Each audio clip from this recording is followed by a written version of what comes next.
Soy dramaturgo y actor, y como tal vivo de la representación. Esa mentira creíble que es la ficción. Será por esa razón que me seducen las arquitecturas, tan reales. De manera obsesiva intento rastrear en cada construcción las ideas, o más exactamente, el alma del artista. ¿En qué segmento entre los ladrillos se manifiesta su esencia? Alejandro Virasoro era un rebelde con causa. En épocas donde los más clásicos decían de qué manera había que construir, él miró hacia la modernidad y puso las figuras geométricas del Art Deco al servicio de su arquitectura. Eso y más se revela en su estilo vanguardista, hecho de rectas, cuadrados, texturas y nuevos materiales.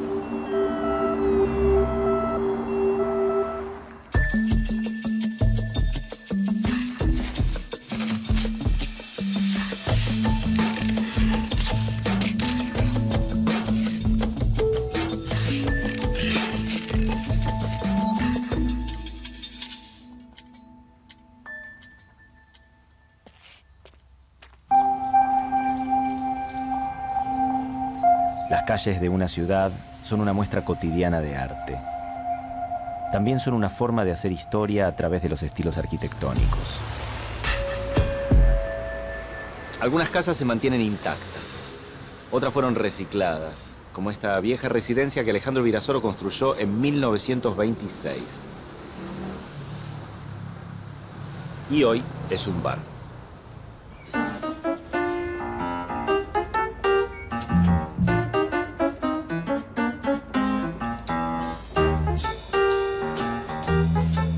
¿Cómo encontraron esta propiedad? Fue bastante raro porque estábamos buscando para poner un bar por la zona, en mitad del 2000, y justo la vimos. La vimos bastante oculta, estaba, digamos, muy deteriorada de afuera, oscura, pintada oscuro. ¿Y cuando lo alquilaron ya sabían que era una propiedad histórica? No. Fue en el momento que salí, me acuerdo que miré que decía Virasoro, y yo no sabía ni quién era Virasoro. Y lo que me dio enseguida fue la decisión de ponerle el nombre, ¿no? Me gustó, digamos, ponerle Bar Virasoro. Y de ahí es donde arrancamos con el tema de la tipografía también, el cartel que está en el frente. El digamos, cartel lo diseñaron ustedes, inspirados en la inspirados en la tipografía, que en ese momento no estaba disponible, digamos. O sea, yo calculo que ahora sí. Ni bien abrimos, empezó a juntarse, digamos, los pedazos de historia de esto, porque como le pusimos Virasoro, empezaron a venir los arquitectos y bueno, la información la tenemos de eso, digamos, ¿no? De los clientes que nos iban dando información sobre Virasoro y sobre la casa también, ¿no? Sobre la casa. La casa es de 1926. Del 26. Ustedes que pretendían darle uso de bar a esto, ¿no? ¿Qué fue lo que llamó más la atención, lo que más les gustó y lo que decidieron que había que conservar? El frente, el vitró, los pisos de mármol, de madera, o sea, eran cosas que eran intocables.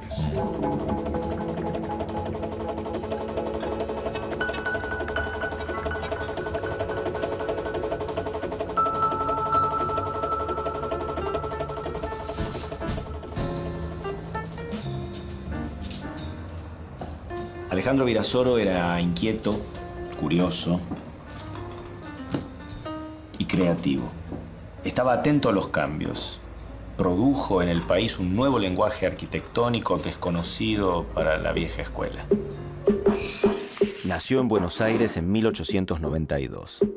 ¿Qué edificios habrán llamado la atención de ese hombre que desde chico soñó con ser arquitecto? El joven Virasoro ingresó en la Escuela de Arquitectura de Buenos Aires y se graduó en 1913. Comenzó a construir como se hacía en esa época, siguiendo las reglas del academicismo francés, la arquitectura más clásica. Pero con el tiempo iba a abandonar esa forma de pensar las obras e incluso iba a polemizar con otros arquitectos. Virasoro es el padre del Art Deco en la Argentina. Los históricos, los clásicos, no se lo iban a perdonar tan fácilmente.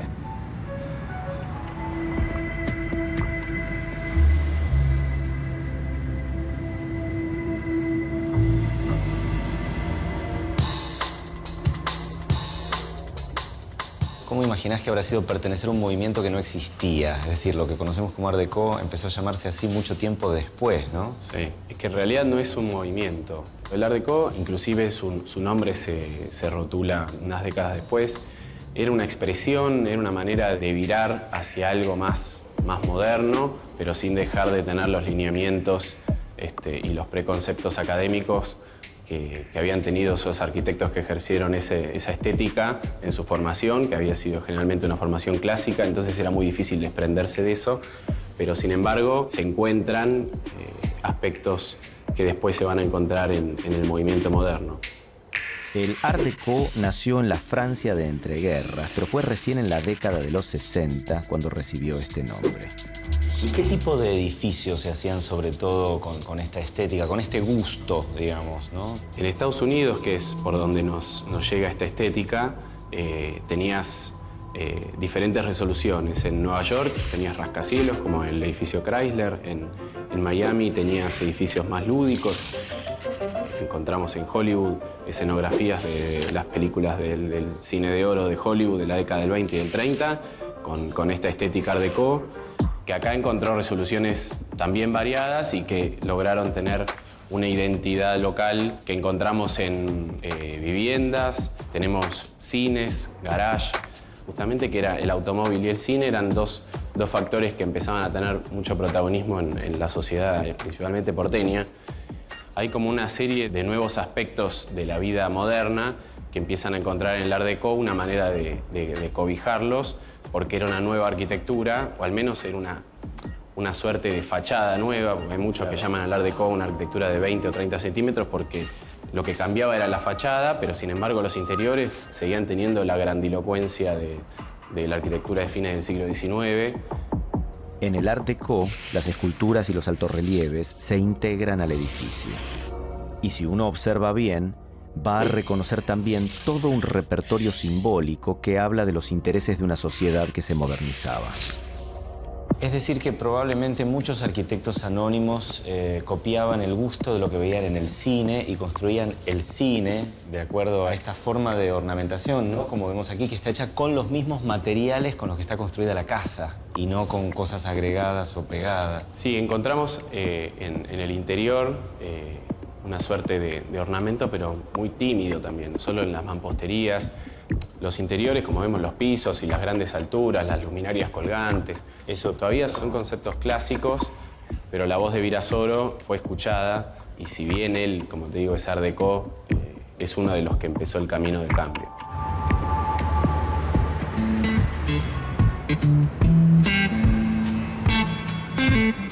¿A quién se le ocurrió llamarlo Art Deco? No lo sabemos. Lo que sí está claro es cuándo fue que se escuchó el nombre por primera vez. Fue en la exhibición Les Années 25, los años 25, montada recién en 1966 en el Museo de Artes Decorativas de París. Este edificio, el Banco El Hogar Argentino, es un ejemplo de esta arquitectura.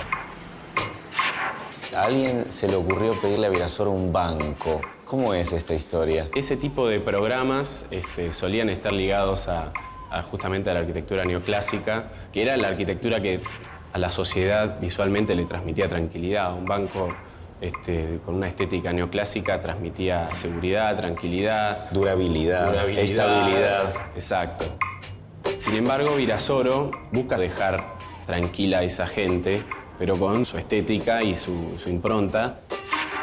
Uno ve esa fachada hoy y sigue siendo una fachada sólida, sigue siendo simétrico como los bancos, sigue teniendo una puerta imponente. Una vez dentro del banco, los espacios seguían teniendo las proporciones de dobles, triples alturas que existían en los bancos. Sigue componiéndose con los cuadrados que Virasoro ponía, descomponiéndose y escalonándose. O sea, tiene su impronta, pero sigue respondiendo a las necesidades y a la funcionalidad del banco, ¿no? Exacto. El Art Deco es un estilo que con sus particiones geométricas y el uso de poligonales y revoques con curvas ondulantes o esculturas y altorrelieves le dio un tono a una época y dejó sus marcas. ¿Cómo están resueltas las dimensiones? ¿Cómo lo plantea Virasoro? Es que justamente la resolución técnica empieza a tener atisbos de modernidad con el uso del hormigón armado, con grandes vigas. Esas columnas y esas vigas también decoradas, o sea, facetadas y tratando de desintegrarlas de alguna manera, pero que debían estar presentes porque eran de grandes dimensiones, pero es muy interesante cómo la resolución técnica empieza también a estar a tiro de la arquitectura y empieza a formar parte de una estética. Nadie lo decía mejor que el mismo Virasoro. A mi juicio, no hay formas geométricas como las del cuadrado y el cubo para aplicar en la arquitectura. Permiten las combinaciones más armoniosas, así en planta como en elevación. La estructura limpia y elegante que resulta puede revestirse de las más ricas materias y de las más delicadas decoraciones, así como una mujer de cuerpo armonioso es fácil vestirla elegantemente, cosa que en vano se intentará con una jorobada. Es una forma de distribuir el espacio, un hall principal que crece hasta el último piso y las oficinas privadas que se ubican sobre las otras áreas del banco. Esta estructura vertical está diseñada para organizar la distribución de la luz natural adentro del edificio. Él optimiza la luz generalmente en las fachadas, pero después en los interiores siguen teniendo los aventanamientos más clásicos de ventana chica. O sea, no incorpora grandes ventanales. O sea, sigue siendo arquitectura más de masa que de vidrio.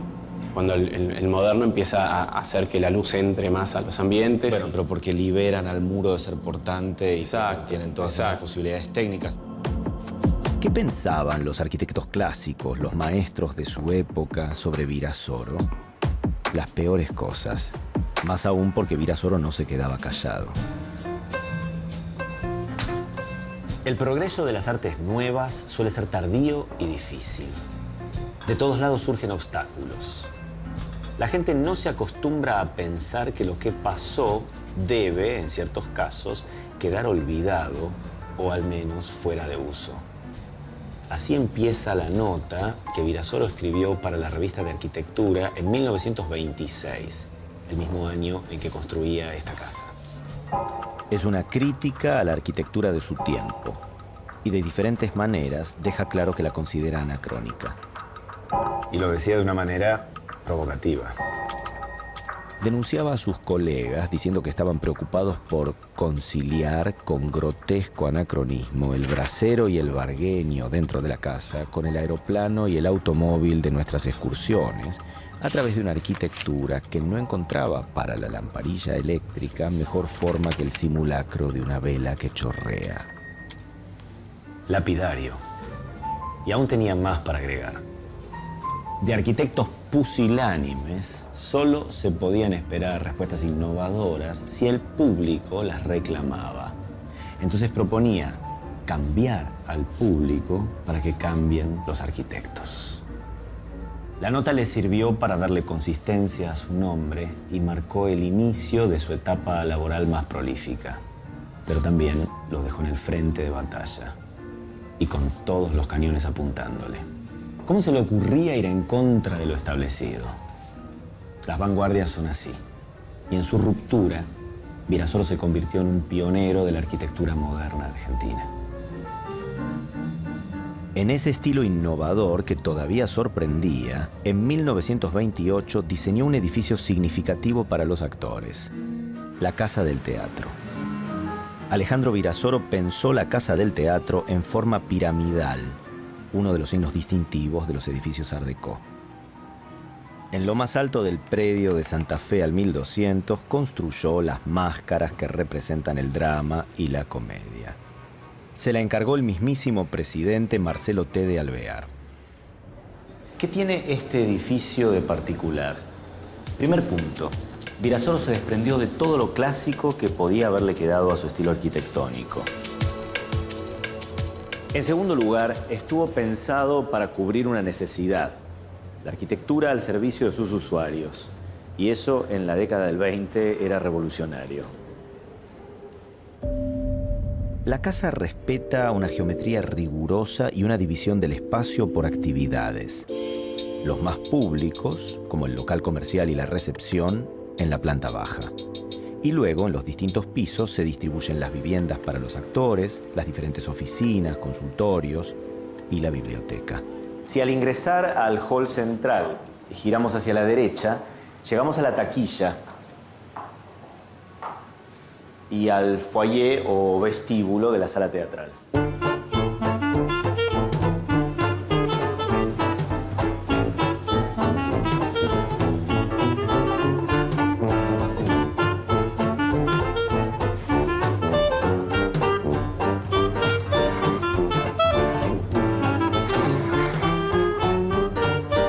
La sociedad porteña de los años 20 estaba acostumbrada a admirar las construcciones academicistas de los maestros clásicos. Sin ir más lejos, ahí estaba el Teatro Colón, que desde su construcción en 1908 marcaba tendencia. Pero en este edificio mandaba la innovación de las vanguardias. Incluso en los dos murales que donó el artista plástico Benito Quinquela Martín, que también perteneció a una corriente vanguardista, la de los pintores de la Boca, que reflejaban la vida real a través del puerto y sus personajes.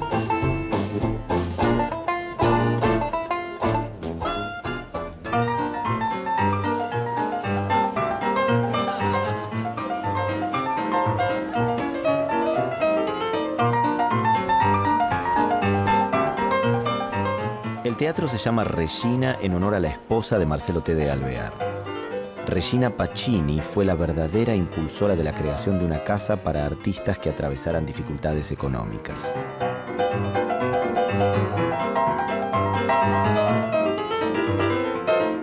Regina era una mujer moderna que imaginaba una casa del teatro ayornada a las épocas. Nada de ornamentos clásicos ni estilos academicistas. La primera dama convenció a su marido, el presidente. Debían contactar a Virasoro. Era el arquitecto que necesitaban. Regina ya conocía su obra.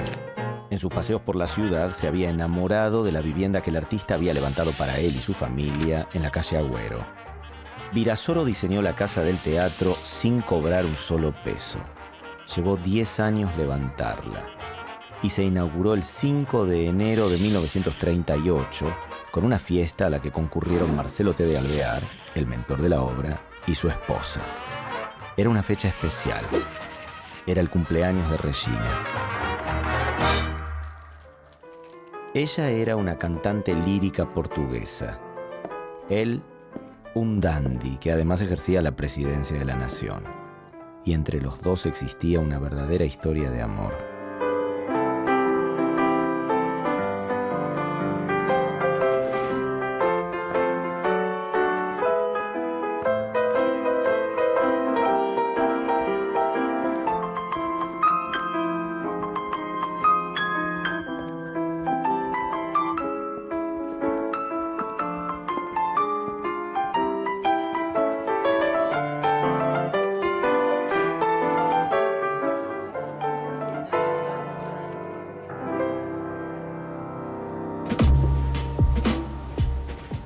A mediados de la década del 20, Virasoro construyó su residencia y también su estudio en la calle Agüero, en la ciudad de Buenos Aires.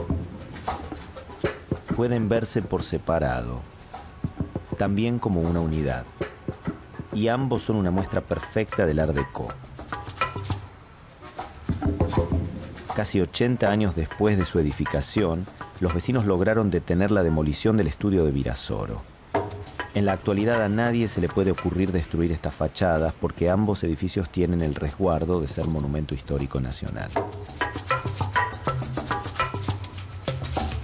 Unos años después de construir su vivienda, Virasoro desterró de su práctica la figura del arquitecto artista que solo se ocupa de pensar desde el tablero los detalles estéticos y puso en el centro del oficio las preocupaciones técnicas y constructivas de la obra. La versión más clásica, más oficial, más simple, dice que Virasoro abandonó el trabajo del arquitecto artista para racionalizar o dedicarse a un arquitecto más funcional, más útil, que se metiera en el proceso de la obra. ¿Estás de acuerdo con esto? Sí, creo que Virasoro fue el primero que intentó la racionalización en la construcción. ¿Qué es eso comprometiéndose él en ese tema. Racionalizar la construcción no es solamente prefabricar. Racionalizar la construcción significa llevar métodos, ¿verdad?, de construcción que sean, por ejemplo, para darte una cosa sencillísima, uno a continuación del otro. La no discontinuidad del proceso constructivo. La eficiencia, ¿verdad?, pasa a ser lo más importante. Y él abogaba esto por un hecho muy concreto. Él pensaba en la sociedad de masas. El tema de la vivienda, él sabía y tenía absolutamente conciencia de eso, que no era hacer casas con ornamentación y bla, bla, bla, y que costasen fortuna, porque de esa manera iba a hacer casas solamente para determinada clase. Y eso, sumado entonces a este pensamiento desde el proyecto que plantea Virasoro, es una revolución. El tipo de lote, entonces, en Buenos Aires, en la Argentina en general, obliga a unas casas muy angostas, que lo conocemos como el método de la casa chorizo. ¿Qué hace Virasoro con esta forma y cómo la reformula? La casa chorizo en realidad emerge de la mitad de la casa pompeyana, es decir, el patio y la galería alrededor. Y los ambientes eran indiferenciados. Vos en la casa chorizo tenías un terreno así, y los tipos, ¿qué hacían? Agarraban y ponían pieza, pieza, pieza, pieza, pieza. Entraban por un sector en donde acá había una pieza habitualmente, y después los baños y la cocina estaban atrás. Esto era la galería. Y esto era el patio. Y esto era indiferenciado. Acá había puertitas incluso, ¿no? Sí. ¿Te acuerdan? Y si esto era living o era comedor, eso era un problema de cada familia, elegía cómo vivía. ¿Y entonces él qué hace con esto? Y él entonces hace este tema de los espacios, una cosa que después se hace contemporánea, los espacios servidos y los espacios sirvientes. Hace esa división. Y lo primero que hace es esto: baño, dormitorio. ¿No? Si el baño está acá, este es un dormitorio, este es un dormitorio. Este es el living. Y esta es la cocina. Este es un hall, un porch. Esta es la entrada de la casa. Por acá entra el auto y acá es el garaje. Lo cual, date cuenta lo que pasa acá. Primero, entra el auto. Puede dejar a la gente en su entrada, deja las cosas de servicio acá y lo guarda ahí atrás, que seguramente sería su tallercito. Esta casa funciona hoy fantástico. En 1927, Virasoro construyó la Equitativa del Plata en la esquina de Florida y Diagonal Norte. Fue en la realización de este edificio donde puso en juego con mayor despliegue todas las reglas del taylorismo arquitectónico, una corriente que le otorgaba gran importancia a la organización y división del trabajo. Contrató 97 empleados, 40 dibujantes, 1.500 obreros y 5 ingenieros. Cada uno cumplía con su función para levantar un edificio racionalista, sin ornamentos. Y Virasoro los coordinaba a todos. Quería lograr una organización modelo y solo se permitió la fantasía Art Deco en el cilindro escalonado de la esquina que termina en la cúpula. Cuando lo terminó, los ataques fueron feroces. Sin novedad en el frente, decían sus críticos. Hacían referencia al título de una película de moda. Jorge Luis Borges, en su libro Evaristo Carriego, fue mucho más allá todavía, refiriéndose a su fachada como los reticentes cajoncitos de Virasoro, que para no delatar el íntimo mal gusto, se esconde en la pelada abstención. Fue su última obra de envergadura. En 1932, Virasoro renunció a la Sociedad Central de Arquitectos y en el año 1950 se mudó a la ciudad de Mar del Plata, donde siguió construyendo hasta la década del 60, pero ya sin la repercusión que provocaban sus edificios y sus palabras.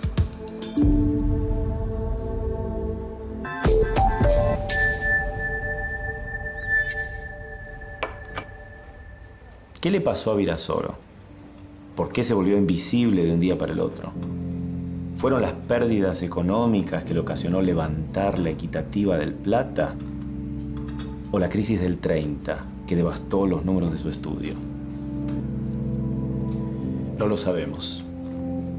Ese hombre de las vanguardias, que salía a pelear por sus ideas, decidió correrse de la escena y trabajar silenciosamente.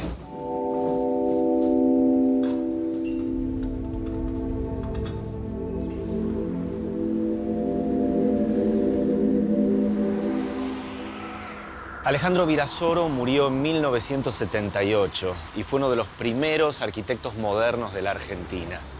Y al contrario de lo que decían en su época, dejó novedades en varios frentes.